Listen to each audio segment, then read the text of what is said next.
Good morning. Good morning, Ruben. You're muted. You are muted. Okay. How are you? Baruch Hashem, how are you doing? Baruch Hashem. How was your Yom Tov? Fine, Baruch Hashem. Yours? Are you giving the shiur today? No. Oh, okay. So, do you know how much longer it's going to take for them to daven? No, I don't. Just finished. I'm Okay. I'm at home. Where is home? I'm not in shul. So Oh, okay. here in Century Village. Okay, see you later. Okay.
Mordechai Shlomo ben Meir. Month of Learning, friends and students of Rabbi Shalom Kornblum, Harav Shalom ben Mordechai. Haran and Mel Haller in memory of her father, Yosef Eliezer ben Tzvi Hirsch. Mark Shayer in memory of his father, Mordechai ben Menachem Manas. Mark Linder in memory of his nephew, Erez Paul ben Sirlos. Susan and Ronald Podolsky in memory of her father, Simcha Bunim ben Yehoshua. Michael and Judith Beretsky in memory of his mother, Rachel Bas Avram.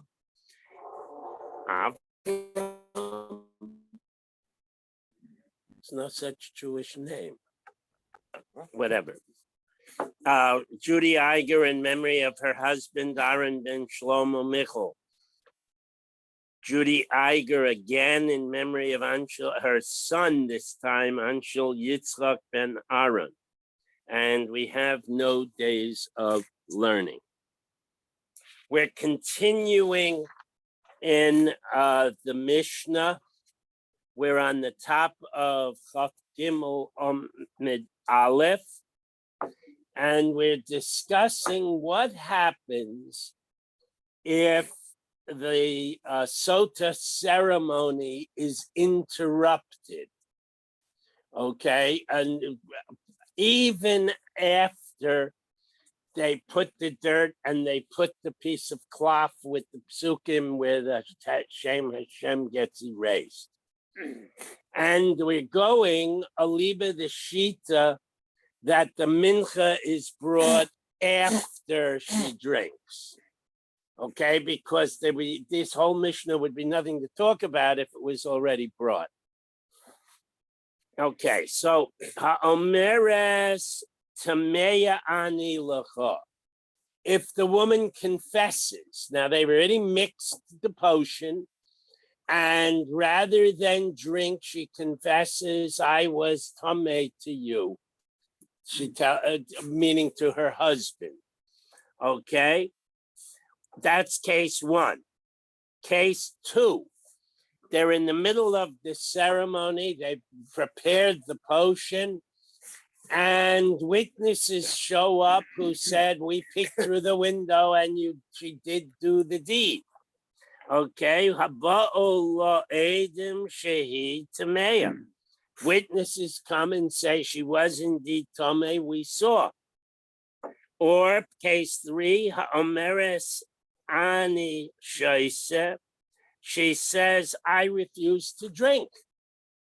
Okay, now this case is different because the first two cases, she either confesses or has witnesses against her that she's absolutely guilty.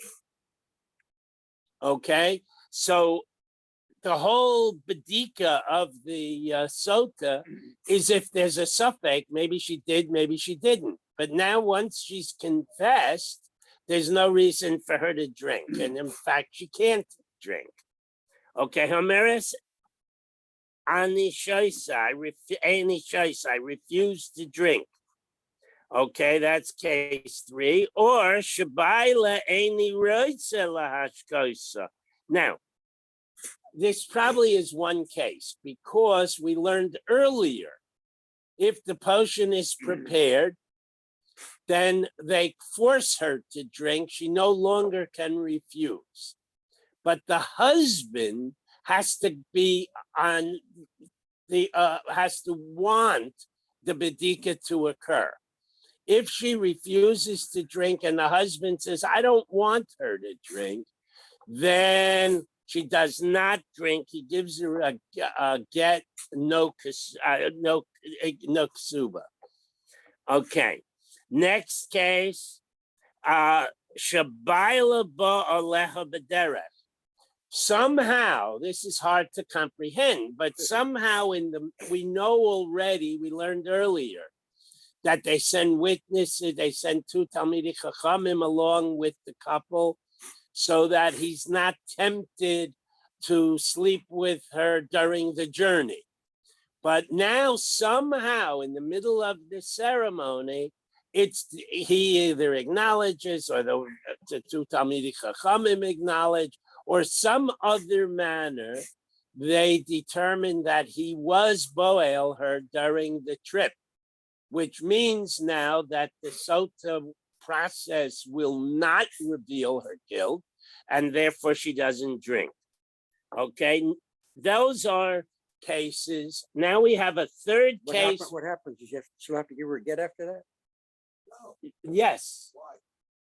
Because she's usher to him. There's no way of her proving she's innocent. She can't drink. Stop the whole deal. What? You stopped it completely. They did. That's it. But he still has to give her a get, because once he suspects that. It's in the middle, but then all of a sudden, then they find out suspects something. file, it stopped the whole thing right then and there. That is correct.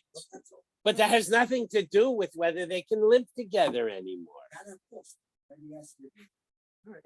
Good. Thank you. You're welcome. Good. Okay, I think that's where we Take started. it back. But okay, now, the next clause, art scroll, After the get, can you take her back? no. No. There is a halacha, and it's then and it's now too. Asr Baal Asr Leboel.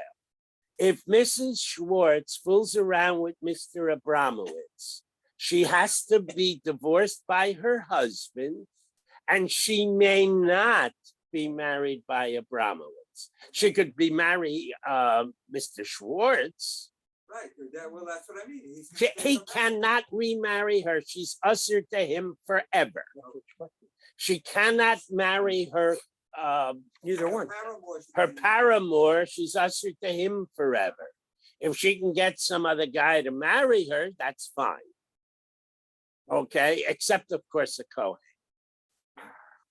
Now, the Gemara translates this kol to mean all women, but I think this kol goes on menachos, because there is a general rule, which we'll learn in the Gemara, that the mincha, a normal mincha, the kamitza is put on the mizbeach, and the balance, the shirayim, are eaten by the kohanim.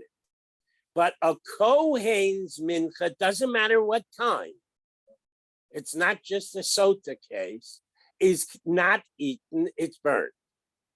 Okay? So here, kol hanesua, and one other thing, when you're married, you own your wife's, quote, property, unquote.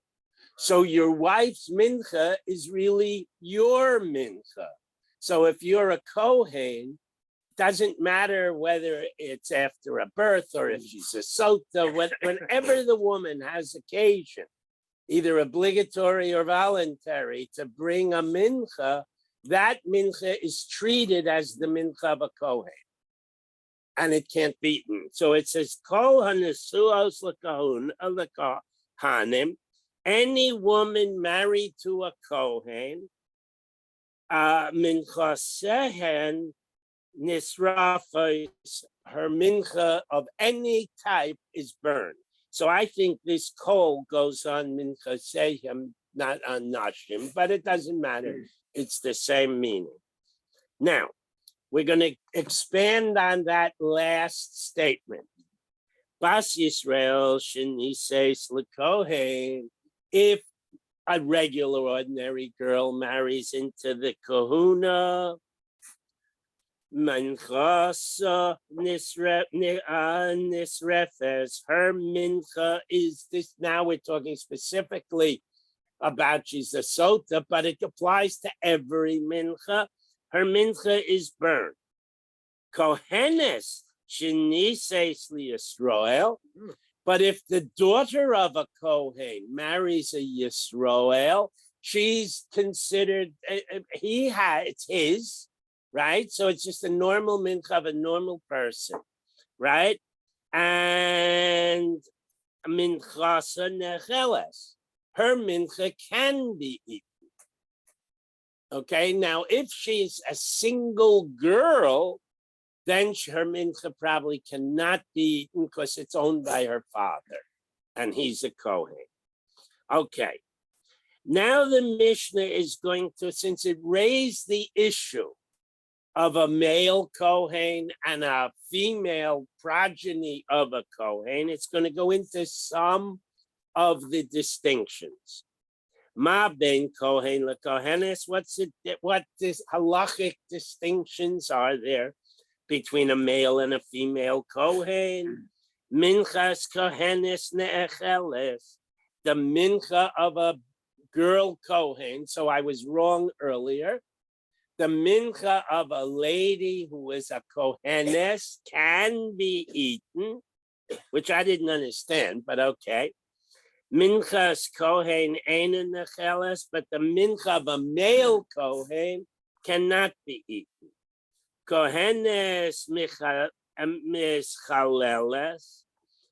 If a female Kohen engages in inappropriate behavior, she becomes a chaleles. She cannot marry a Kohen, not now, not 7 marriages later. If she has a relationship with a Kohen, and her children have the status of halal or halala, which means they cannot marry Kahanim, and for as long as you can keep track, that holds. So her great-great-great-great-great-grandchild, if it's known, usually these things disappear in the fog of the past. But if it's known, the concept of halal continues in the family ad olam, forever. Okay. However, Kohen ein mischalel. A Kohen cannot become a halal. So if Mr. Cohen marries a divorcee or a prostitute or a convert, their children are halal, but he is not. He has a courtesy, doesn't serve in the Beis Hamikdash, and if he divorces his wife, he's a full-fledged Kohen again, and he can work in the Beis Hamikdash. It's not, though, just clarifying one other point. Since you showed the continuation of the status, today the halacha also is that even if he does not become a halal per se, but since there's the parallel of not serving in the Beis Hamikdash, He doesn't he do cannot it. serve in a kohanic function. He doesn't get the first aliyah or duchen. But if he gets divorced, he can. Okay. So those halachas still apply to the extent the kahuna applies. He can't go to a funeral, even though he's still married. I mean, all of the restriction, the basic understanding is all the restrictions imposed on a Kohen he still has, but none of the privileges of the kahuna. All right. Now, Kohenis mitama lemesim. A female Kohen, a Kohen's daughter, can go to funerals, can be mitame meis, but the ein Kohen mitame lemesim, but a male Kohen cannot. Okay, Kohen eichel b'kodshei kodshim. A male Kohen can eat from the most holy of the korbanos that are eaten. The ein Kohenes eicheles b'kodshei kodshim, but a female cannot. So if the Kohen brings his family, whatever, in other words, his children, I can eat, but not his daughters. Okay. Now, since we just introduced distinctions between males and females among the Kohanim, we're going to continue with some, not all, distinctions between males and females in general. And in my perception, these are cases where the Gemara raised it. So, for example, the Kohen, the Sota lady dies. So we're going to talk about what happens if a woman, or is there a difference if a woman is put to death or a man is put to death? We talked earlier about a Mitzaira. So we're going to ask what are differences between a Mitzaira and a male and female. We mentioned earlier that a man can make his kid a Nazir. We mentioned a woman cannot. So in other words, all the cases here are cases we raised in the Nazir and in Sota, but they're not obviously talking about every difference. Okay, so we are, okay, ma ben ish isha. What are some of the distinctions between a male and a female? Ish poirea upore. A man who is a confirmed mitzaira, muchlat, is not allowed to cut his hair until he's cleared and you do the whole body shave twice. And he must tear his garments. Okay? The ein ha'isha pora'as uporemes. She does not have the restriction of not trimming her hair, and she has no obligation to tear her garments. Okay, ish me'adir, a male may make his son espino and not ben yazir. We learned this earlier. A man may impose naziris on his son with the conditions that the son not protest or another immediate family member not protest. Okay. V'ein ha'isha mideres ben-nazir, but a woman cannot impose naziris on her son. Ha'ish migaleach al naziras aviv. We had this earlier also. That man whose father was a Nazir and set aside undesignated fund, put money in an envelope for his korbanos, but he didn't stipulate this $10 is for the asham, etc. Then he passes away. A son may take that money and use it to end off his nazirus. Okay, the ein ha'isha megalachas al nazirus of the but a woman who became a nazir cannot take her father's money. Now, basically, the son inherits his father's possessions. A girl does not. So that's possibly an underlying rule over here. Okay. Okay, so the next case, ha'ish mekadesh espito, a man may marry, even against her will, his daughter up to Bogeres, up to 12 and a half, to a man.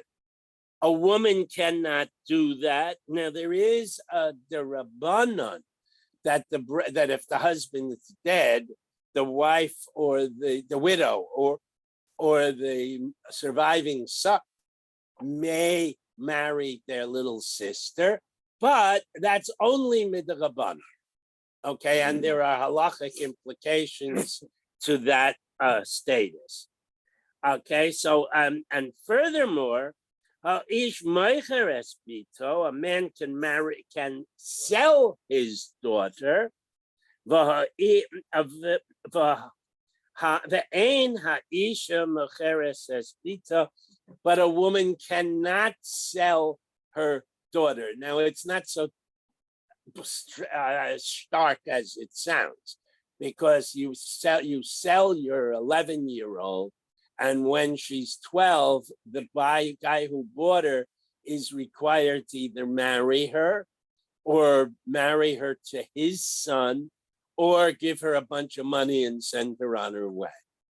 So it's in a sense, it's the Jewish way of sharing the wealth, what's the income redistribution.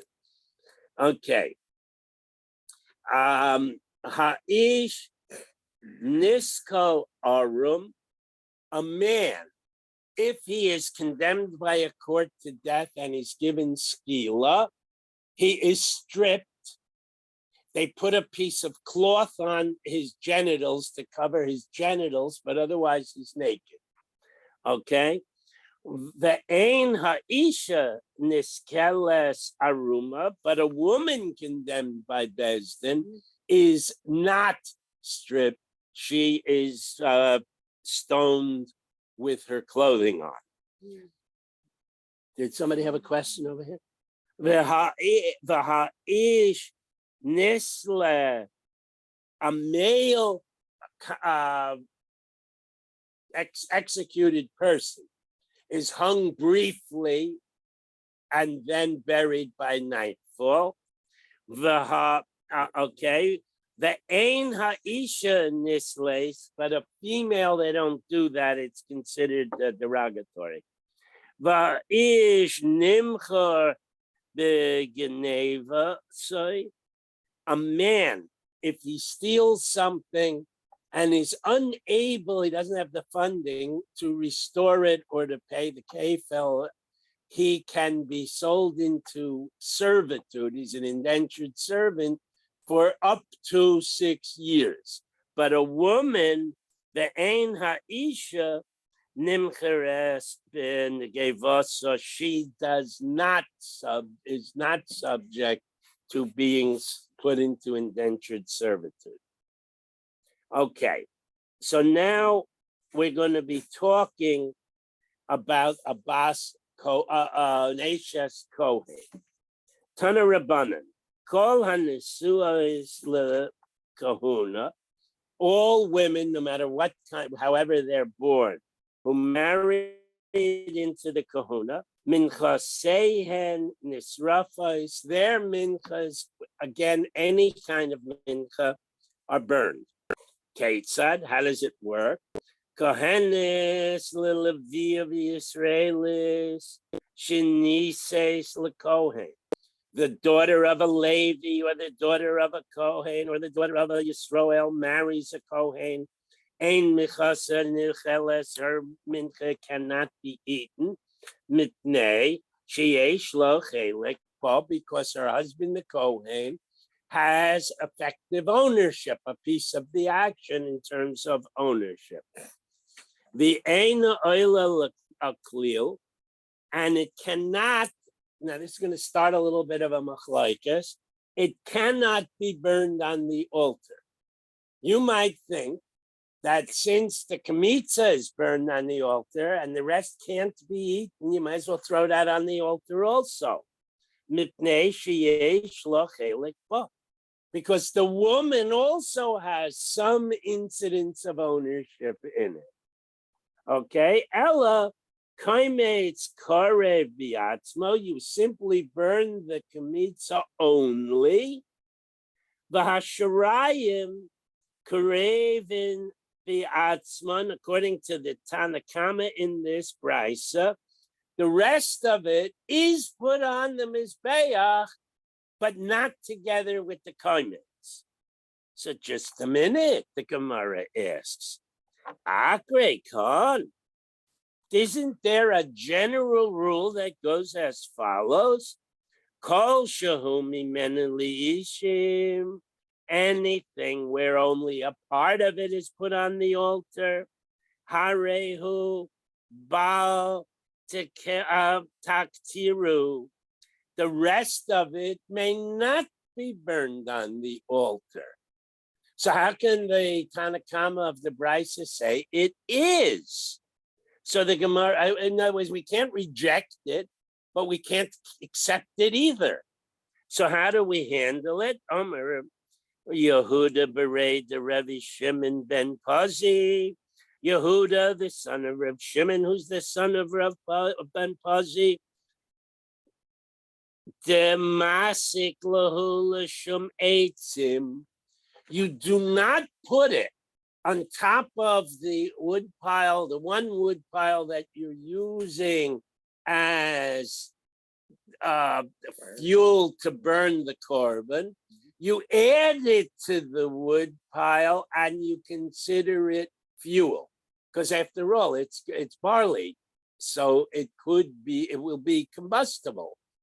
Okay, Rebbe Eliezer, in accordance with the ruling of Rebbe Eliezer, the Sanya, he says in a brisa, Rebbe Eliezer, I'm l'reach nichoach i'atam ale.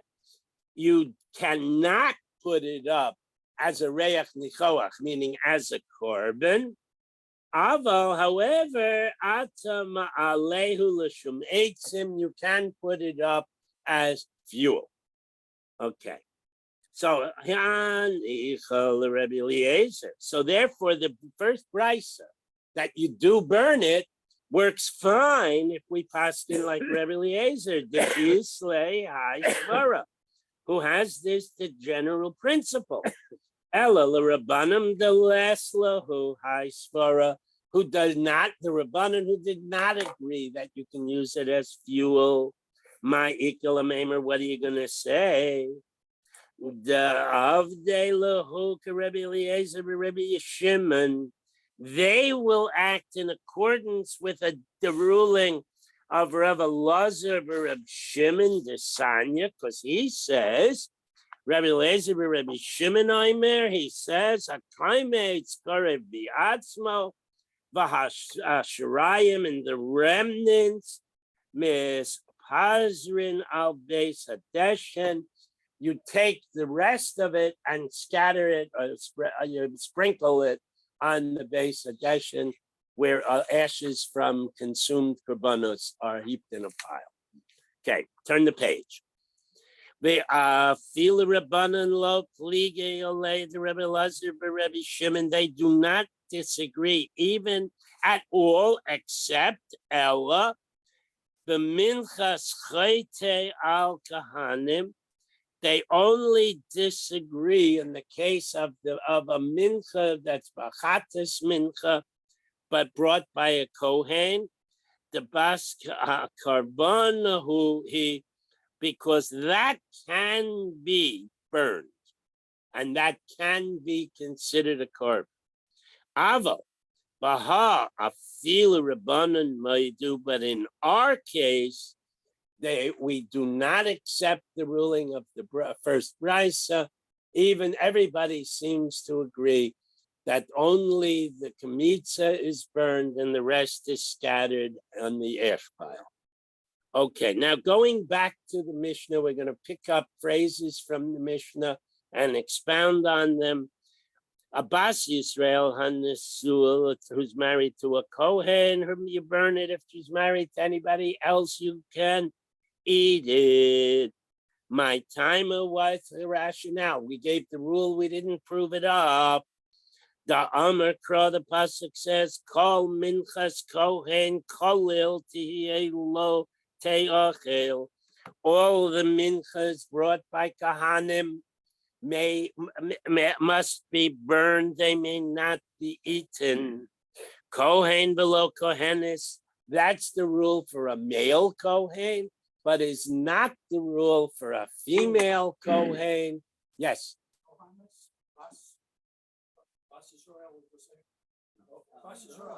No, a kohenes is a bas kohen.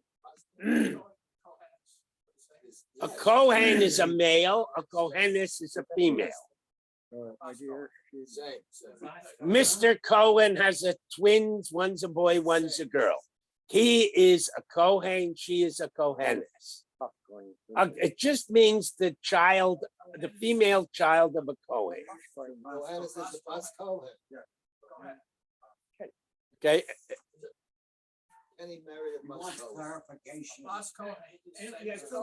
But can the man ask his question, please? Yeah.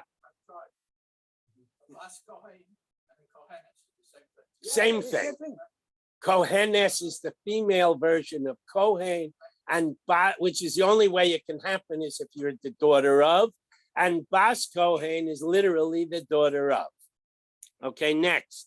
Minalan, how do we know that? The Amar Kra, the pasuk says, oh, I skipped, I'm sorry. Okay, Kohenes mechaleles, Kohen ein mechalel.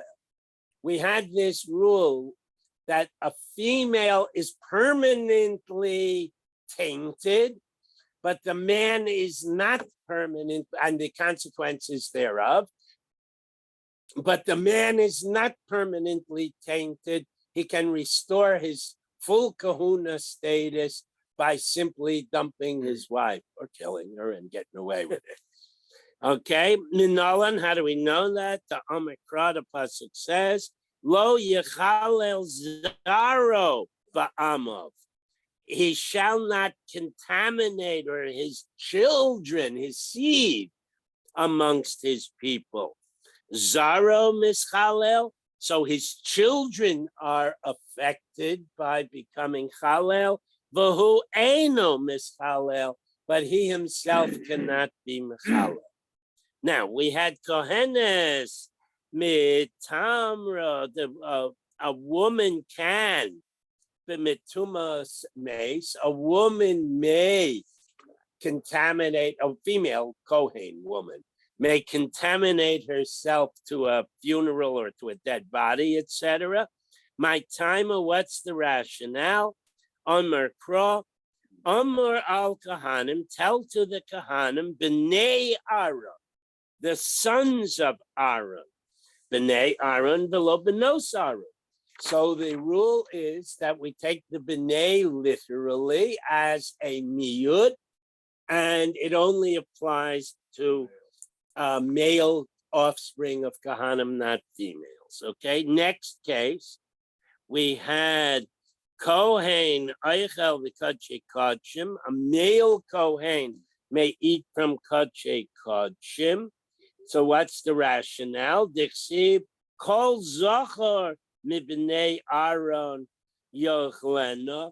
All males among the children of Aaron may eat from it. So it's a very stark and definitive pasuk. Now, we then ask, what are some of the differences between men and women? Ma ben ish leisha. What are the distinctions? Tana Rabbanan, the rabbis say. The first case you'll remember was the Mitzorah. So we're going to go through now a limud where we're going to say, and we're going to talk out how they darshan these psukim to come up with the rule that men have to go through the no cutting and yes ripping. Women are not affected by that rule. Tana Rabbanan, the pasuk says, Ish, a man who is got saras, ein li ela ish. So my first assumption might be that only men can get saras, women just get a rash, right? Isha Menayan, how do I know that women are subject to getting saras? Okay, we have Miriam, but how do I know it from the psukim? Kishahu Aimer, because the pasuk goes on to say, this is the same little parsha, Ha Sorua Asher Bo, anyone who has saras. So that's a reboy. And now the women are back into the getting saras group. Okay? So Hare Kan Shnayim. So now we have two kinds of people in the word Sarua. So that includes women again. Imkain Matomad Lomer Ish. So if we make, the Torah wants to tell us that everybody can get saras, why did it start out with the miyut, the word ish? Okay?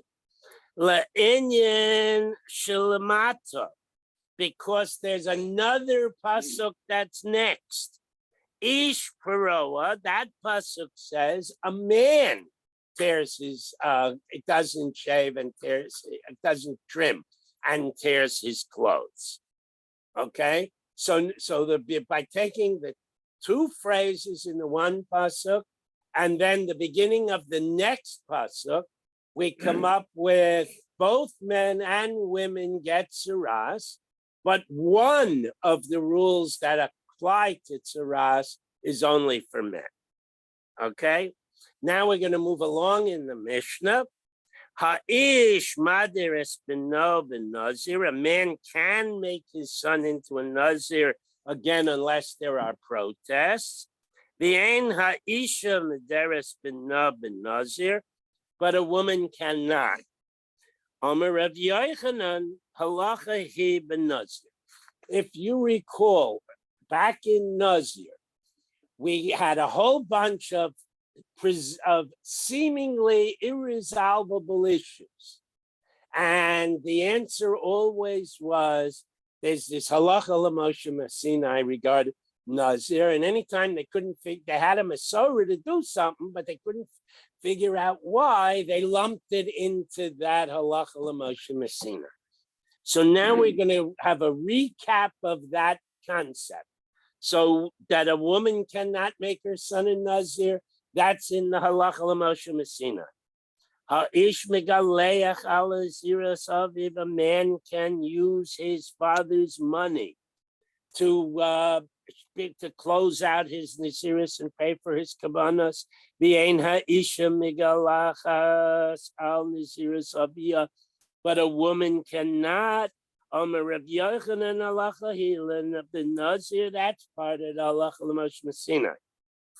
V'ha'ish mekadesh es bito, v'ein ha'isha mekadeshes es bito, a man can forcibly marry off his minor daughter, but a woman cannot. Dichsiv es biti nasati leish hazeh, my daughter I'm giving to this man to be his wife. Okay, and we learn this as a miyut, it excludes women. The next distinction was ha'ish meicheres bito v'ena isha mecheres es bito. The next distinction was a man can sell his daughter as a shikva when she's 10 or 11 or whatever, and a woman cannot. Diksiv chi yimkor ish es bito. If a man should sell his minor daughter, so again, that's very straight. It cannot be a woman. Now, let's move on to the last of the distinctions, I believe. That was that executed criminal is naked if he's male, with the exception of a loincloth, and the female is not naked.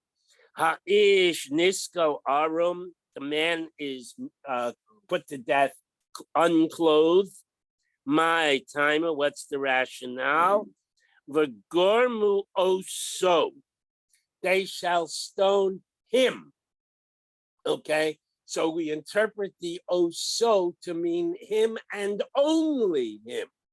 He can't have anything interposing between the boulder and his body. So therefore he can't have clothes on. My oso, what does the oso mean? If you want to interpret it to mean only a male can be stoned, but not a woman. Because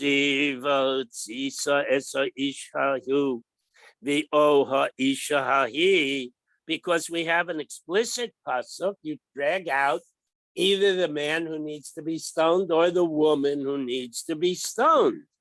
So it can't be also meaning him. It has to mean only him. Ella also below ksuso, him without interposing clothing, below oso, below ksusa, but we do not stone her because it does say him, so it's a miyud. Okay, and then the last item, ha'ish nisla v'yen ha'isha, the man is strung up after he's put to death until nightfall, and then he's buried. My timer oimer kro, v'tolisa oiso al ha'etz, you hang him on a piece of wood, on a a wooden, they use translated gallows, but it could have been on a tree too. Oso below oso, because it says oso, the miyut is males, not females.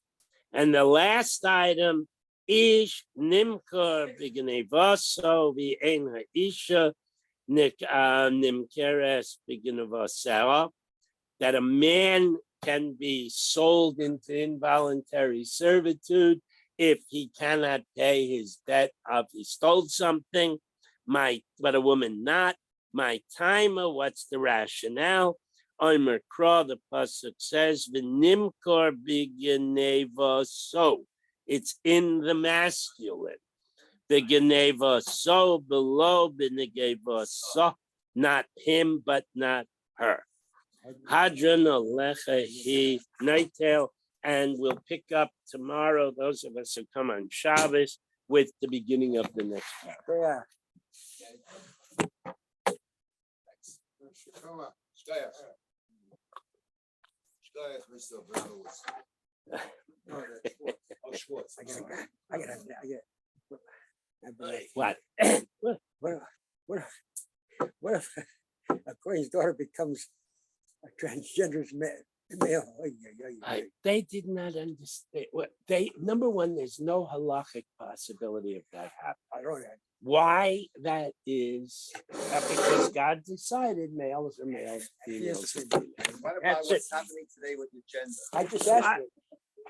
I am not competent to answer Oh that my God. question. Good morning, Rabbi Green. Good Shabbos. It's not a Jewish